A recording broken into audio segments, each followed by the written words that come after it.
Hi friend, कैसे हैं आप लोग। आज हम लोग पार्ट 1 को डिस्कस करेंगे। यानी हम लोग जैसे कि हॉस्पिटल का कंप्लीट टॉप 100 एमसीक्यू देखा, फिर उसके इम्पोर्टेंट को हमने दे दिया, उसके बाद उसका solution same to same community pharmacy में भी हम आपके एग्जाम से आने तक पहले सारा टॉप 100 एमसीक्यू दे देंगे और उसका detail solution in the sense of कह लीजिए कि उनको समझा के जो इस तरह से क्वेश्चन आपका हर बार पूछा जाता है उसी से रिलेटेड। देखो, ये वीडियो ज़्यादातर तब देखना जब आप लोग एग्जाम देने के लिए जाओ या तो फिर थ्योरी कंप्लीट हो जाए, क्योंकि सिर्फ आप अगर एमसीक्यू रट के जाओगे तो वो फायदा नहीं होगा। पहले थ्योरी कंप्लीट, क्योंकि आप इससे ही इस प्रकार का पूछा गया, ये फिक्स नहीं है कि ऐसा ही आपको आएगा, लेकिन इससे ही रिलेटेड क्वेश्चन पूछे जाते हैं। तो चलिए देखते हैं दोस्तों। सबसे पहले यहाँ पे क्वेश्चन पूछेगा, what is the other name for community pharmacy. Community pharmacy के लिए हम लोग अदर नेम भी नाम से जानते हैं। देखो, कम्युनिटी फार्मेसी को हम लोग रिटेल फार्मेसी के नाम से भी जानते हैं। जब हम लोगों ने कम्युनिटी फार्मेसी को पढ़ा था तो इसके इंट्रोडक्शन में ही हमने बताया था। देखो, रिटेल फार्मेसी इसलिए कहते हैं क्योंकि आपने देखा होगा कि आप लोग जैसे डी फार्मा कंप्लीट करते हो और खुद से रिटेल लेवल पे पेशेंट के साथ डील करते हो, इसीलिए हम लोग रिटेल फार्मेसी के नाम से इनको जानते हैं। राइट आंसर क्या होगा दोस्तों? राइट आंसर आपका बी होगा। चलिए नेक्स्ट क्वेश्चन यहाँ पे पूछा है, which of the following is the not a role of community pharmacist. आप मुझे बात बताओ, क्वेश्चन पूछा है कि इनमें से कौन सा रोल नहीं है कम्युनिटी फार्मेसी का। कमेंट में बताना। ड्रग डिस्पेंसिंग करना, पेशेंट काउंसलिंग करना, वैक्सीन मैन्युफैक्चर करना, या तो फिर हमारे पास हेल्थ एजुकेशन करना। इनके बारे में बात करें, देखो ड्रग के बारे में बात करें तो ड्रग तो डिस्पेंसिंग करने का इसका प्राइमरी काम है, पेशेंट काउंसलिंग करता है। वैक्सीन मैन्युफैक्चर के बारे में बात करें तो आपका क्या ख्याल है? नहीं होता। हेल्थ एजुकेशन बिल्कुल, अगर बात करें तो हेल्थ एजुकेशन इनके प्राइमरी काम होता। राइट आंसर कमेंट में बताना। राइट आंसर के बारे में बात करें, जो रोल होगा इसका रोल नहीं पूछा गया यहाँ पे। देखो, ये भी रोल है, ये भी रोल है, ये भी रोल है, तो बच रहा है कौन? हमारे पास ऑप्शन क्या होगा? Option C is your right answer. चलिए नेक्स्ट क्वेश्चन पूछा गया, when did the drug and cosmetic act in India make it compulsory for pharmacist have to registration certificate. पूछ रहा कि drug and cosmetic act India में कब आया और कंपलसरी कर दिया कि फार्मासिस्ट के लिए रजिस्ट्रेशन होना, सर्टिफिकेट जरूरी। ड्रग एंड कॉस्मेटिक एक्ट के बारे में बात करें तो ये 1948 में आपका पूरे चीजें आया था। तो राइट आंसर क्या होगा आप लोग मुझे कमेंट में बताना जी। बिल्कुल, अगर हम लोग बात करें इसका राइट आंसर 1 ये होगा।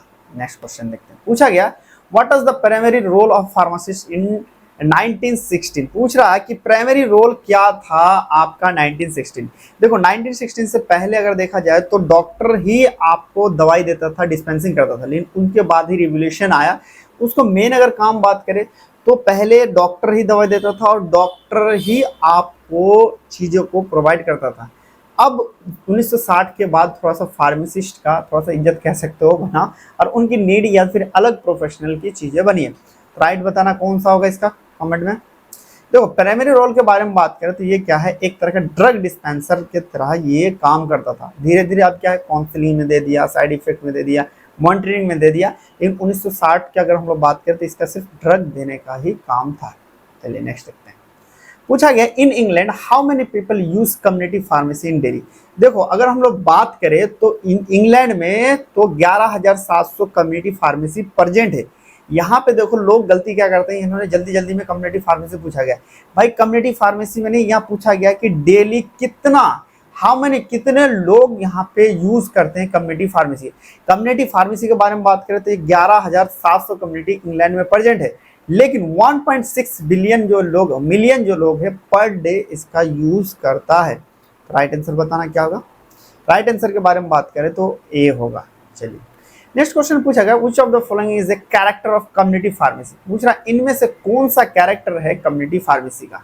पहला कह रहा है कि ये रिक्वायर होता है स्पेशलाइजेशन का, नहीं रिक्वायर होता। लिमिट होता है अर्बन एरिया में, नहीं। फार्मासिस्ट जो है एक तरह का मैनेजर की तरह काम करता, या फिर ये ओनली डील करता प्रिस्क्रिप्शन ड्रग के साथ।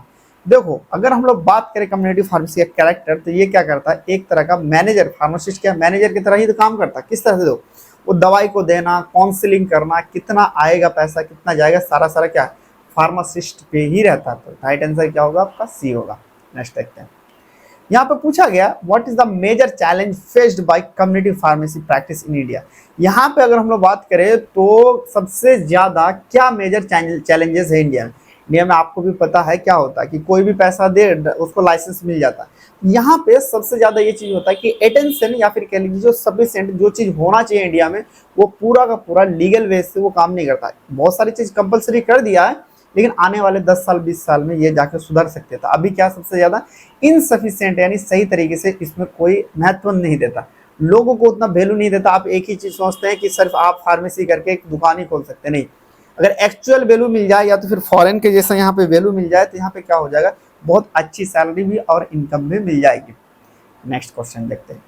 पूछा गया which system is community pharmacy in England focused to use. पूछ रहा है किस सिस्टम का यूज करके कम्युनिटी फार्मेसी जो है इंग्लैंड में यूज करते हैं, फोर्सली हम लोग यूज करते हैं। सबसे पहले अगर हम लोग बात करें, पहला आता है कि electronic health record system, patient medication record system, billing system या इन्वेंट्री मैनेजमेंट।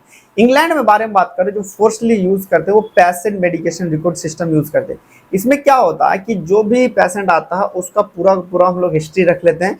उससे एक चीज फायदा होता है कि उस जैसे मान लो कि आधार कार्ड से रजिस्ट्रेशन करा है, वहां पर अगर मान लो नंबर से रजिस्ट्रेशन किया, तो नंबर जैसे डालेंगे तो पूरा पूरा उसका हिस्ट्री आ जाएगा। इस तरह का सिस्टम आपका इंग्लैंड में यूज करा जाता है। यहाँ पे पूछा गया next, what is the include in the scope of community pharmacy. पूछ रहा है इनमें से कौन सा स्कोप आपका है कम्युनिटी फार्मेसी में इंक्लूड। पहले है ड्रग मैन्युफैक्चर, दूसरा आता है ड्रग इंफॉर्मेशन, तीसरा है सर्जिकल प्रोसीजर, फिर आता है लेबोरेटरी टेस्ट। देखो अगर इसमें बात करें तो किस चीज का इंक्लूडेड है कम्युनिटी फार्मेसी में, आप लोग मुझे कमेंट में बताना। इसका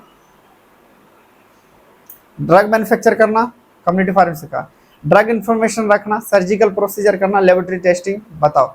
पूछ रहा कौन सा एक स्कोप है। तो एक बात बताओ, इसका एक्शन तो यही चीज होता है, ड्रग इन्फॉर्मेशन की तरह एक्शन लेना है। यानी कह सकते हैं कम्युनिटी, मान लीजिए आप किसी एरिया में डेटा लेना है कौन सा दवाई सबसे ज्यादा चलता है, तो जाहिर सी बात है क्या होगा कि वहां पे हम किस में जाएंगे, फार्मेसी में जाएंगे, वही तो हमें बताएगा कि कौन सा ड्रग सबसे ज्यादा चलता है। नेक्स्ट क्वेश्चन देखते हैं। नेक्स्ट पूछा गया what was the status of selling drug without a license in India before 1948। पूछ रहा 1948 से पहले क्या स्टेटस था। देखो 1948 के बाद ही एक तरह का क्राइम हुआ। इसमें क्या है कि अप्रूवल रिकॉर्ड पढ़ते हैं, मतलब पूछ रहा कि इससे पहले की चीजें पूछ रहा है कि अगर मान लो जब लॉ नहीं आया था तो इसमें क्या चीज था, वहां पे दवाई बेचना कोई मतलब वहाँ पे क्राइम माना नहीं जाता था, लेकिन अब है क्राइम माना जाता है। अगर आप दवाई बेचते आपके पास लाइसेंस नहीं है तो एक तरह का क्राइम है। तो राइट आंसर बताना क्या होगा। बिल्कुल, अगर हम लोग बात करें एक तरह का क्राइम नहीं था, उसको माना जाता था। इसी तरह अगर और भी डिटेल में पढ़ना है तो आप हमारे साथ ऐप में जुड़ सकते हैं। ऐप में जुड़ के आप हमारे साथ चीज़ें PDF का ये सारी चीज़ आपको वहाँ पे मिल जाएगा। कोई भी क्वेरी हो तो आप इससे नंबर पर कॉन्टेक्ट कर सकते हैं। चलिए नेक्स्ट क्वेश्चन देखते हैं। पूछा गया what is the primary responsibility of community pharmacist in disease prevention. यानी दवाई जब कह सकते हैं कम्युनिटी फार्मासिस्ट का बीमारी को रोकने के हिसाब से क्या रिस्पॉन्सिबिलिटी बनती है या फिर क्या जिम्मेदारी बनती है। सबसे पहला है कि सर्जरी करता नहीं करता। दूसरा क्या करता, देखो प्रॉपर काउंसलिंग करता, यानी कह सकते हो कि OTC मेडिसिन जिसमें प्रिस्क्रिप्शन या फिर जो प्रिस्क्राइब का आता है कि उस दवाई का क्या इफेक्ट है, क्या साइड इफेक्ट है, उन सब चीजों के बारे में काउंसलिंग करना, ये प्राइमरी रिस्पॉन्सिबिलिटी है किसका, कम्युनिटी फार्मेसी का। तो राइट आंसर क्या होगा बताना। राइट आंसर आपका बी होगा। चलिए नेक्स्ट देखते हैं। पूछा गया in which area can a community pharmacist contribute to public health. पूछ रहा है कि किस एरिया में आपका पब्लिक हेल्थ में ये कंट्रीब्यूट करता है फार्मासिस्ट। कंस्ट्रक्शन करने में नहीं यार, दूसरा करके इन्वायरमेंट हेल्थ अवेयरनेस करने में, या फिर सॉफ्टवेयर डेवलपमेंट या ऑटोमोबाइल रिपेयर। बताओ कम्युनिटी फार्मेसी का क्या ये है, या आप लोग मुझे कमेंट में बताओ। एक बच्चा भी बता देगा। देखते हैं सबसे पहले कमेंट किसका आता है। चलिए नेक्स्ट यहाँ पे पूछा गया what is the key role of community pharmacist in managing chronic disease. Chronic disease को मैनेज करने के लिए कम्युनिटी फार्मेसी का क्या रोल है। क्रोनिक डिजीज यानी कह सकते हो दो तरह का हमारे पास बीमारी, एक होता है एक्यूट जैसे कि अभी हुआ 2-3 दिन के बाद सही हुआ, एक क्रोनिक धीरे धीरे से तुम्हारी जिंदगी में आएगा, तुम्हारी जिंदगी को लेके जाएंगे, यानी जैसे डायबिटीज हो गया या फिर आपका जितने भी अदर लंबे समय तक जो चलता है, उन सब चीजों को हम लोग क्रोनिक डिजीज कहते हैं। तो इसका रोल यही चीज रहता है कि वो इंकरेज करता है कि किस तरह से इसको रोका जाए और किस तरह से इन चीजों को बचा सकते हैं, किस तरह से कंट्रोल कर सकते हैं, वो काम रहता है कम्युनिटी फार्मासिस्ट का। राइट आंसर क्या होगा बताना। राइट आंसर के बारे में बात करें, वो प्रिवेंटिंग यानी किस तरह से हम लोग चीज़ों को रोक सकते हैं, वो हमारे पास इंकरेज का काम आता है। नेक्स्ट देखते हैं। नेक्स्ट पूछा गया which of the following is not a responsibility of community pharmacist. पूछा गया इनमें से कौन सा नहीं है रिस्पॉन्सिबिलिटी कम्युनिटी फार्मासिस्ट का। देखो, फैमिली एजुकेशन प्लानिंग करने का, और रेशनल यूज ये भी है, एक्सरे, हेल्थ प्रमोशन। देखो, कम्युनिटी फार्मासिस्ट को कभी आपने देखा क्या कि एक्सरे करता है? नहीं देखा ना, तो इसका क्या होगा, एक्सरे जो है इसका रिस्पॉन्सिबिलिटी नहीं है। राइट आंसर क्या होगा बताना कमेंट में। राइट आंसर आपका सी होगा। चलिए नेक्स्ट क्वेश्चन पूछा गया what does good pharmacy practice ensure. Good does जो मतलब जीपीपी कहते हैं। देखो, ये क्वेश्चन आपको लॉन्ग में भी बहुत इंपॉर्टेंट है, ये लॉन्ग के लिए भी बहुत इंपॉर्टेंट है कि गुड फार्मेसी प्रैक्टिस इंश्योर मतलब क्या करता है। इसमें क्या होता है कि आपकी हाई क्वालिटी सर्विस देता है पेशेंट को, क्या ज़्यादा से ज़्यादा क्वालिटी दे, क्वांटिटी में नहीं क्वालिटी पे ये काम करता है, और सही चीज़ों को डिलीवर करता है किसमें, पेशेंट पे। तो राइट आंसर क्या होगा इसका, राइट आंसर आपका ए होगा। चलिए नेक्स्ट देखते हैं। नेक्स्ट पूछा गया who is consider as the chief pharmacist. पूछ रहा है कि इनमें से कौन से जो कंसिडर करते हैं चीफ फार्मासिस्ट के तरह। चीफ फार्मासिस्ट में हम लोग उसे कहते हैं ऐसा फार्मासिस्ट जिसको कम से कम 1 साल का एक्सपीरियंस हो फार्मास्यूटिकल में, ठीक है, वैसे फार्मासिस्ट को हम लोग चीफ फार्मासिस्ट के नाम से जानते हैं। तो राइट आंसर क्या होगा, राइट आंसर आपका बी होगा। चलिए नेक्स्ट देखते हैं। पूछा गया what is the purpose of standard operating procedure in pharmacy. Standard operating procedure जो है फार्मेसी में पर्पस क्या है इसका। देखो, मेनली इसका पर्पस ये चीज होता है, एक तरह का सबसे पहले हम लोग जानते हैं एसओपीएस है। एसओपीएस एक तरह का रिटेन गाइडलाइन होता है जो एक्सपीरियंस बंदा, मान लो 10 साल से कोई चला रहा फार्मेसी, तो किस तरह से चलेगा उन सब चीजों को लिखा रहता है। तो यानी जब चीजों को 10 साल का एक्सपीरियंस वाले को चीजों को अगर हम फॉलो करके चलाएंगे चीजें, तो जाहिर सी बात क्या होगा, हमारे फार्मेसी अच्छी तरीके से चलेगा। तो इसमें यह चीज हो जाएगा कि इसमें कंसिस्टेंसी आ जाएगा और सर्विस में क्वालिटी दे देगा। तो राइट आंसर क्या होगा आपका, राइट आंसर आपका बी होगा। नेक्स्ट देखते हैं। नेक्स्ट पूछा गया which of the following is an advantage of SOPs in pharmacy. पूछ रहा है एसओपीएस का क्या एडवांटेज है। एडवांटेज ये चीज होता है कि आपको सबसे पहले जो न्यू स्टाफ होता है उसके हेल्प करता है, यानी ट्रेनिंग में बहुत ही ज्यादा उसका मदद करता है। राइट बताना क्या होगा, राइट आंसर आपका सी होगा। चलिए नेक्स्ट देखते हैं। पूछा गया व्हाट इज द की duty of community pharmacist in maternal and child health. पूछ रहा है क्या ड्यूटी है, यानी कह सकते हो क्या मेन इंपॉर्टेंट है चीजों का कम्युनिटी फार्मासिस्ट का मैटरनल हेल्थ और चाइल्ड में। देखो, इसमें मेनली हम लोग क्या करते हैं, जब प्रेग्नेंट होती है औरत तो उसमें खाना सही तरीके से मिलना चाहिए उसे, यानी उसको सही तरीके से न्यूट्रिशन जो जो चीजें रिक्वायरमेंट हो उन सब चीज़ों का बहुत ही अहम भूमिका रहता है। तो उसमें हम न्यूट्रिशन पे काउंसलिंग करते हैं और बेसिक फूड रिक्वायरमेंट के लिए हम लोग चीज़ों को करते हैं। तो राइट आंसर क्या होगा, राइट आंसर आपका बी होगा।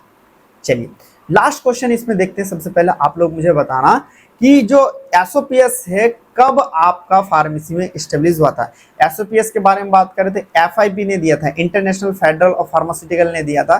तो कब दिया था बताना। ये अगर हम लोग बात करें तो 2005 में दिया था। देखो, इसी चीज को और भी डिटेल में पढ़ना चाहते हैं या फिर आप लोग अब तक पढ़ाई स्टार्ट नहीं किए हो तो आप पढ़ना स्टार्ट करना चाहते हैं तो हमारे साथ जुड़ सकते हैं।